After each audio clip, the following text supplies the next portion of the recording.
कशा प्रकारे ठिकाणी फाइंड आउट करायचं फक्त जे की डेसिमल नंबर पण असतील ठिकाणी फ्रॅक्शनल नंबर पण असतील किंवा पॉझिटिव्ह निगेटिव्ह नंबर्स असतील.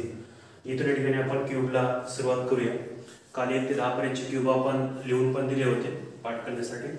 11 ते 20 पर्यंतच्या ठिकाणी तुम्हाला आज लिहून पाठ करायचे. तर थोडक्यात आपण जाणून घेऊया क्यूब कसं काढायचं किंवा क्यूब कशी फाइंड आउट करायचं आज. आणि उद्याच्या तासिकेमध्ये आपण क्यूब रूट पाहून घेऊया.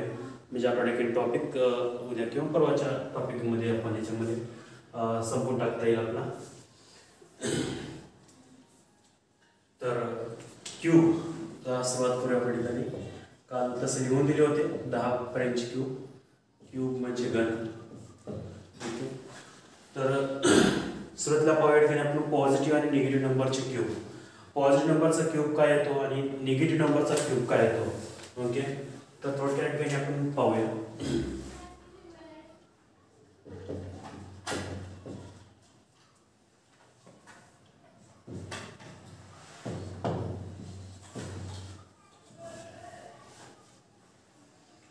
Find the cube of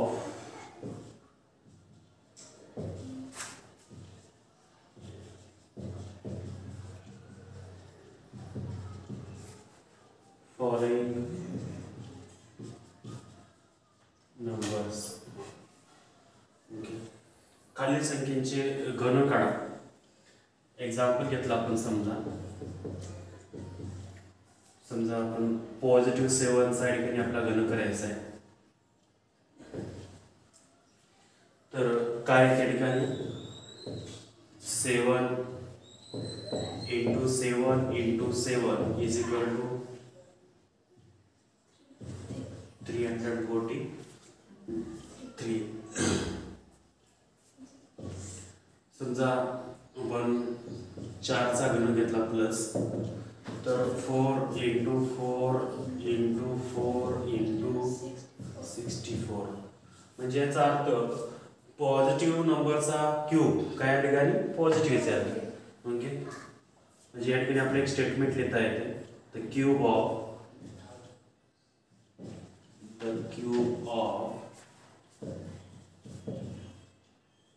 positive number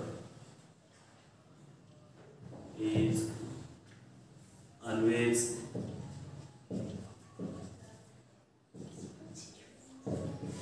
positive. Okay, म्हणजे या ठिकाणी धनसंख्येचा घन धनसंख्याचे आला. या ठिकाणी धनसंख्यांचा घन धनसंख्या येतो. तर असं ठिकाणी आपलं पाहता आलं की धनसंख्येचा घन केलं त्या ठिकाणी धनसंख्याचे आले. आता आपण ठिकाणी ऋणसंख्येचा करून बघू. समजा -6 चा घन घेतला आपण ठिकाणी.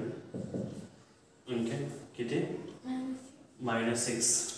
तर -6 × -6 3 टाइम. तर गुणाकाराच्या नियमानुसार मायनस इंटू मायनस काय या ठिकाणी प्लस होते. या दोघांचा गुणाकार करून घेतला आपण 6 × 6 = 36. म्हणजे मायनस इंटू मायनस काय त्या ठिकाणी प्लस झाला. पुन्हा मायनस गुणिले 6. ओके, तर 36 गुणिले जर 6 केलं तर या ठिकाणी 216 येते. मात्र प्लस इंटू मायनस गुणाकारामध्ये या ठिकाणी काय या ठिकाणी मायनस येते. ओके, म्हणजे ऋणसंख्येचा वर्ग हे ऋणसंख्याच येत आहे. ओके, ऋणसंख्येचा घन हा ऋणसंख्याच येत आहे. आज एखादी एक्झाम्पल आपण पाहिलं. समजा -9 चा क्यूब. ओके, तर इथं पण ठिकाणी -9 × -9 × -9. ओके, तर या दोघांचा गुणाकार करून घेतला. Minus into minus plus 81 × -9 × 779. Okay, तर अशा प्रकारच्या ठिकाणी आपला स्टेटमेंट लिहिता येणार. क्यूब ऑफ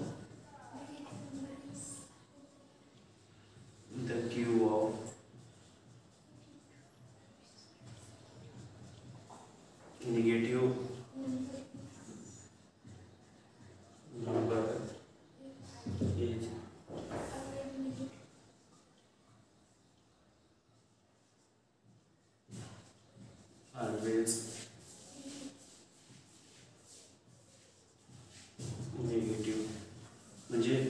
संख्येचा घन हा ऋण संख्या येतो. ऋण संख्येचा घन हा ऋण संख्या येतो. तर धनसंख्येचा घन हा धनसंख्या येतो, तर ऋण संख्येचा घन हा ऋण संख्याच येतो. याच्यामध्ये काही अडचण नाही. धनाचा धनच, ऋणाचा ऋणच ही आपल्या स्कीम ठिकाणी हमेशा आपण ठेवायला पाहिजे. तर हे डायरेक्टली आपल्या ज्यावेळेस कळावं, डायरेक्ट तुम्हाला -6चा घन जर विचारला तर -216 ठिकाणी तुम्हाला सांगता आलं पाहिजे. -9चा जर क्यूब तुम्हाला विचारला तर -729 हा ठिकाणी तुम्हाला सांगता आला पाहिजे. म्हणून अशा प्रकारचं थोडक्यात 2 पॉईंट या ठिकाणी तुम्हाला लिहून दिले क्यूब बद्दल.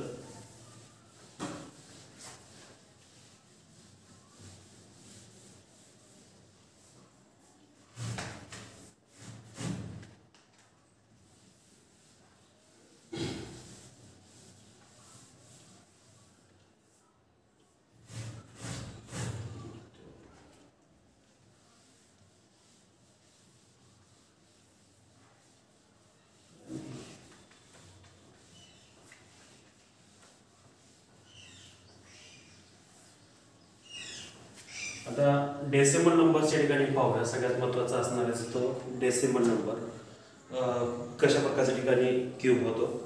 ओके, आज क्वेश्चन राहील फाइंड द क्यूब.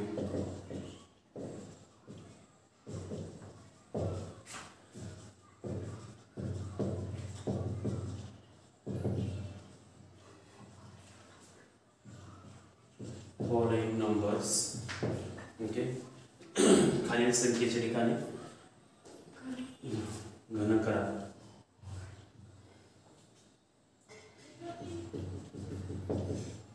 नंबर 1, समजा आपला 0.2 चा काय करायच्या ठिकाणी घन करायचं आहे. तर काय करणार ठिकाणी आपण 0.2 इंटू 0.2 इंटू 0.2. तर 0.2 च्या ऐवजी आपला 2चा घन 8 असला पाहिजे. आपण 2चा घन किती या ठिकाणी 8. तर गुणाकारामध्ये दशांशाची बेरीज होते. किती स्थळांतर दशांश आहे? एका स्थळानंतर दशांश आहे.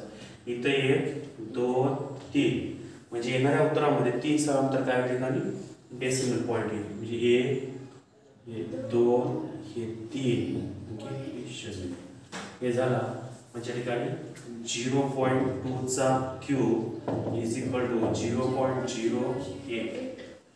जर आपण समजा असं घेतलं 0.02 चा क्यूब, ओके 0.02 चा क्यूब, तर इथं पण सेम डायरेक्ट उत्तर या ठिकाणी आपल्याला काढता येते.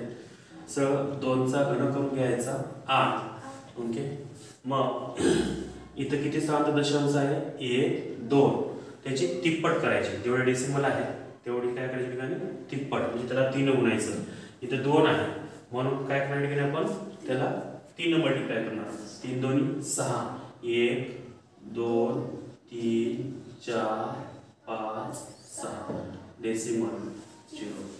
ओके, म्हणजे 0.02 चा क्यूब आला ठिकाणी 0.00008. ओके, किंवा त्याला जर आपण असं पाहिलं 3 च्या नंतर 0.02 चा क्यूब जर असा असेल तर इथे काय करणार मग 1. ओके, किती डेसिमल आहेत? 1 2 3. 3 नंबर नंतर ठिकाणी डेसिमल पॉईंट आहे. मग त्याला 3 मल्टिप्लाय करायचं. ओके, जे काही आलं 1 आलं तरी 3च मल्टिप्लाय करायचं. 2 आलं तरी 3च, 3 आलं तरी 3च, 4 आलं तरी 3च. ओके, मग 3 ला 3 ने गुणल्यानंतर उत्तर किती देऊ? 9. म्हणजेच 9 प्लेस नंतर डेसिमल ना 1 हे 2 म्हणजे सुरुवातीचा 8 1 हे 2 हे 3 4 5 6 7 8 9 डेसिमल. ओके, तर अशा प्रकारच्या ठिकाणी आपल्याला काय करता येते? कुठल्याही संख्येचा घन वगैरे ठिकाणी करता येते. म्हणजे त्या ठिकाणी जर आपण 0.11 चा घन घेतला मी समजा ओके. तर 11चा घन जर घेतला आपण तर जवळपास 1728 हा एवढा काय त्या ठिकाणी घन येतो याचा. सॉरी 1331 12चा ठिकाणी. तर 1 2 स्थानांतर दशांश 2 ची 3 पट केलं तर 6 स्थानांतर 1 2 3 4 हे 5 हे 6. ओके. हे झालं याचा घन. तर हे मायनस असेल तर मायनस राहणार आहे, प्लस असेल तर प्लसच. इथे समजा मायनस असेल तर इथं आन्सर पण मायनसच येतो, त्याच्याबद्दल काही अडचण नाही. प्लस असेल तर प्लसच. तर अशा विविध स्वरूपाच्या ठिकाणी आपला गणित क्यूब या ठिकाणी करता आले पाहिजे. तर आजच्या दिवसापर्यंत आपल्या ठिकाणी फक्त क्यूबच पाहिजे. जर फ्रॅक्शनमध्ये असेल तर काही अडचणच नाही. ओके. डायरेक्ट अंशाचं डायरेक्ट छेदाछेदाचं पण या ठिकाणी आपला करता येतो.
तर फ्रॅक्शनमध्ये असेल तर काही अडचणच नाही. समजा 7/5 आहे, याचा तुम्हाला घन करायचा असेल तर सिमिलरली 7/5 गुणिले 7/5 गुणिले 7/5. ओके. तर 7चा घन या ठिकाणी 343 भागिले 5चा घन 125. सरळ करता येते, काही अडचण या ठिकाणी आपला जात नाही. म्हणजे जे आपण नंबरचं करतो तर फ्रॅक्शनचं असणार आहे. तर अशावरती या ठिकाणी तुम्हाला एक 10 काही करण्यासाठी एक्झाम्पल आपण देऊया.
ठरवले 10 गणितं फक्त उद्यासाठी, बाकी काही नाही.